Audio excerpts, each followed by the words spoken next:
জানি না কার মা নাই, কার বাবা নাই।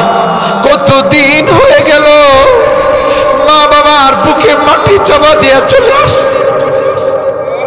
নিষ্ঠুরের মতো মার বুকে মাটি চাপা দিয়েছি। আল্লাহ, যে মা 10 মাস 10 দিন আমাকে পেটে লালন করে, যে মা 2টা বছর আমার জন্য ঘুমাইতে পারে না, ক্ষুধা লাগছে কান্না করছি, মা কনকনে শীতের মধ্যে সজাগ হয়ে আমার দুধ খাওয়াইছে, মার কোলে পেশাব করে দিয়েছি।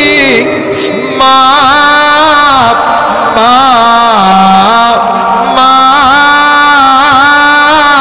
কোনদিন বিরক্ত হয়ে আমাকে সরাই। আল্লাহ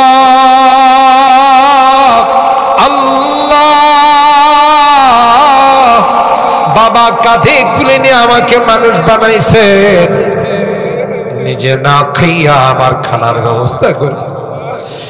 কেউ একটা মিষ্টি দিলে বাবা পলিথিনে করে আমার জন্য নিয়ে আসছে।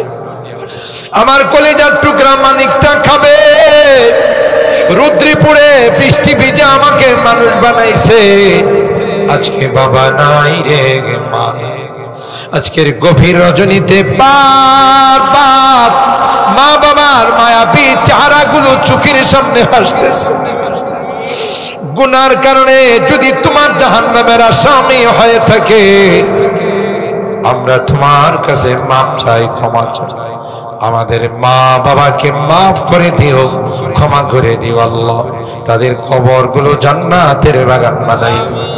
অত্র এলাকার যত মুরব্বীরা কবরে শুয়ে আছে, তাদের কবরগুলো জান্নাতের বাগান বানাই দিও। এই বাড়ির যত মুরব্বীরা কবরে শুয়ে আছে আল্লাহ, তাদের কবরগুলো জান্নাতের টুকরা বানাই দিও। মালিকে জানি না কোন দিন মসজিদের মাইকে আমার নামটা ঘোষণা, মসজিদের পালকিটা আমার ঘরের সামনে দাঁড়িয়ে যাবে। কেউ বা আমার জন্য নতুন কাপড় কিনতে যাবে, কেউ বা কবরস্থানে যাবে আমার জন্য কবর খুঁড়বে, কেউ বা গরম পানি করবে, আমাকে লোহার খাটের মধ্যে শোয়া গোসল। আমি চিৎকার করে বলবো ব্যথা পাই, ব্যথা পাই, আমাকে কেন লোহার খাটে শোয়াইলা? কেউ যে আমার আর্তনাদ গুলো শুনবে না, আমার চিৎকার যে কেউ শুনবে না। গরম পানি আমার শরীরে ঢেলে দিবে, আমি বলবো গরম, অনেক গরম, আমার গা পুড়ে যাচ্ছে। কেউ যে আমার চিৎকার শুনবে না। আমাকে গোলাপ দিয়ে, আতর গোলাপ দিয়া সাজাইয়া, নতুন কাপড় পরাইয়া আমার জীবনের সাজানো ঘর থেকে বের করে দিবে। আর কোনদিন আমাকে ওই ঘরে ঢুকাবে না। নিষ্ঠুরের মতো আমাকে অজানা অজানা জঙ্গলের দিকে নিয়ে আমাকে অজানা অজানা জঙ্গলের দিকে নিয়ে রওনা দিবে। আমি চলে যাব, আর কোনদিন আসবো না।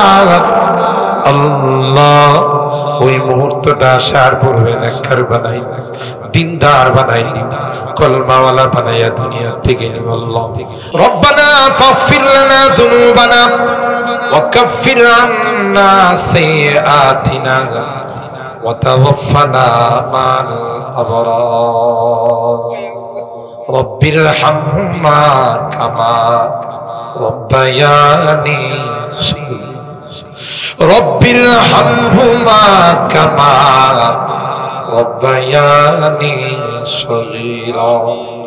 রব্বুল আলামিন আল্লাহ দীর্ঘক্ষণ পর্যন্ত বসে তোমার কোরআনের আলোচনা শোনার, জান্নাত জাহান্নামের আলোচনা শোনার পর, কবরের আলোচনা শোনার পর, আমরা কিছু সংখ্যক গুনাহগার বান্দা তোমার শাহী দরবারে হাত উঠাই।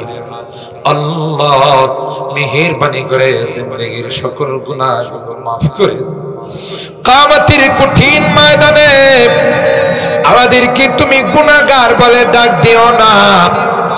কোরআনে পড়েছি